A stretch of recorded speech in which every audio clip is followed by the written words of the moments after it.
Hey everyone, I hope you're doing well and staying safe during this time. If you're new here, welcome to the channel. Like I said, thank you so much for checking me out. If you haven't done so, please make sure to hit that subscribe button just right below the video. Cool, thank you so much. I really do appreciate it. And if you're returning, welcome back. Thanks again for your support. I truly do appreciate having you here. So, Ripple has given 4 more reasons to get the Security and Exchange Commission internal documents.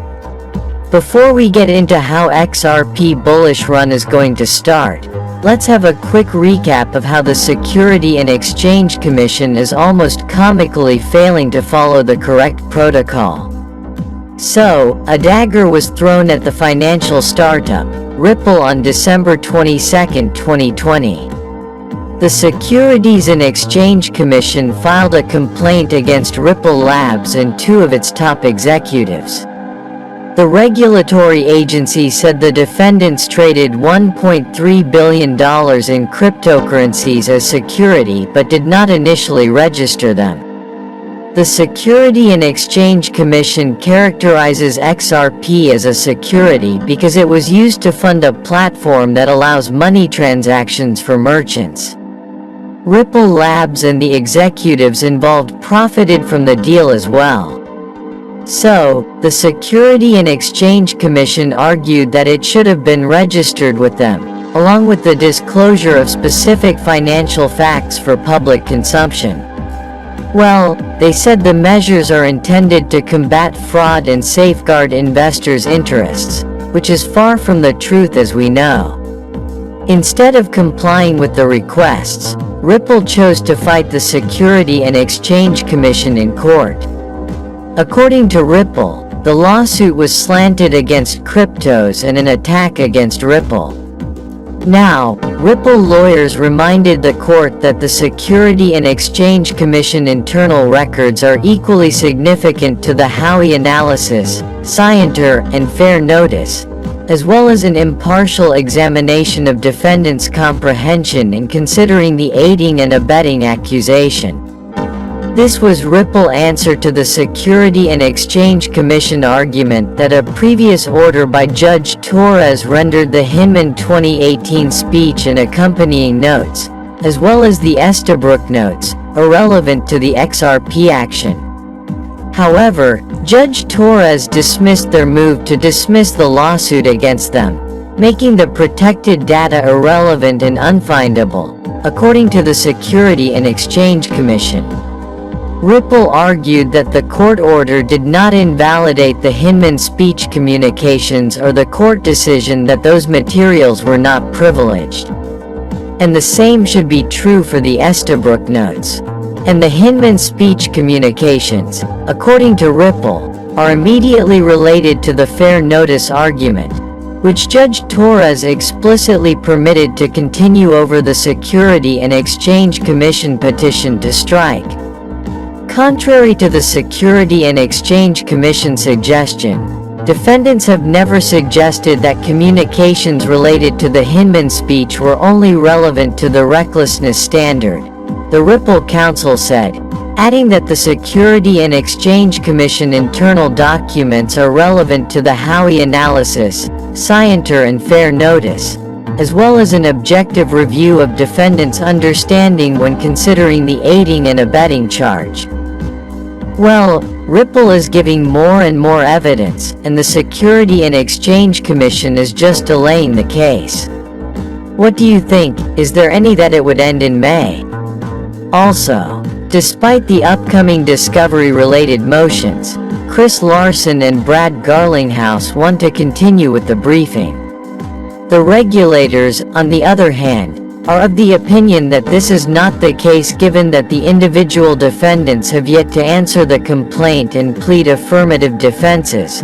The Security and Exchange Commission believes that such a briefing schedule is premature and respectfully requests that the court direct the parties to meet and confer regarding a summary judgment schedule once the Security and Exchange Commission has advised the court of its position on the need for additional discovery. The Security and Exchange Commission position, that a summary judgment date in mid-May is premature, is unsurprising.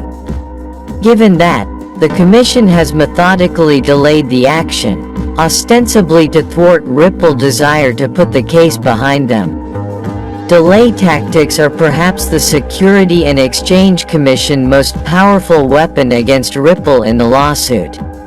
Ripple, on the other hand, has effectively stated their argument in a manner that demonstrates an effort to follow the rules. The Security and Exchange Commission, on the other hand, has been beset by infighting and humiliation as a result of the many contradictions and inconsistencies throughout the lawsuit, with Hinman's personal beliefs versus public recommendations being a highlight. The most recent dispute stems from the Security and Exchange Commission's newest filing, in which it attempted to incorporate a second expert report, despite the fact that doing so is against the rules. Also, Finance Feeds talked with Natalia Zaharova, head of business development at FX Open, on the XRP lawsuit and the prospect for an upside from a settlement. Whilst it is not yet conclusive, there is definitely a sway of opinion toward the litigation against Ripple being settled in its favor, and many leading academics from major universities have already publicly stated opinions that the lawsuit is baseless and that Ripple will either win, or it will be settled in Ripple's favor outside of the courtroom, she said in the interview. Concerning the price of XRP, Ms. Zaharova said that there is most certainly a chance of its value rising substantially, as Ripple continued to expand its breadth and network throughout the world, putting XRP at the core of a broader economy. The digital asset not only lowers transaction costs, but it is also designated as the default digital settlement currency, serving as a middleman between all other digital transactions. The FX Open executive concluded that, in addition to Ripple's successful court case and the increasing network for XRP, current events might also favorably influence the price of XRP, as inflation, stagnation, and economic conflict may cause a rise in demand for crypto, with XRP as a natural choice. And, settlement in the Security and Exchange Commission versus Ripple case is seen to be a possible primary trigger for the upcoming price swings in the XRP market. Many people are upset with the digital asset market performance, believing that the court case has generated hesitation in XRP acceptance across the sector. Cryptocurrency holders and investors may have also abstained from purchasing or increasing their holdings of XRP. And the removal of XRP from Coinbase and many other US exchanges also had an impact. Furthermore, top banks are collaborating to use the Ripple network for faster and cheaper cross-border transactions. So, do you believe it will help XRP reach $589? Currently, the Ripple payment network collaborates with global financial institutions from more than 55 countries. Their on-demand liquidity service makes use of the digital asset XRP to source liquidity during cross-border transactions as an alternative to traditional systems. Now, because of their alliance with the National Australia Bank, the Canadian Imperial Bank of Commerce, and Israel Bank Leumi, they are now using the Ripple payment network for cross-border transactions. The collaboration is intended to improve customer experiences by lowering costs, speeding up payment processing, and improving security.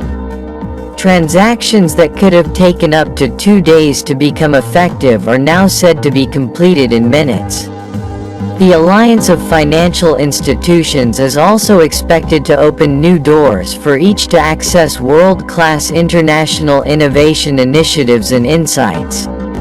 This is an opportunity for institutions to collaborate on solutions to common issues, as well as combine and leverage global knowledge and insights to find ways to stay ahead in the competitive and rapidly changing world of fintech.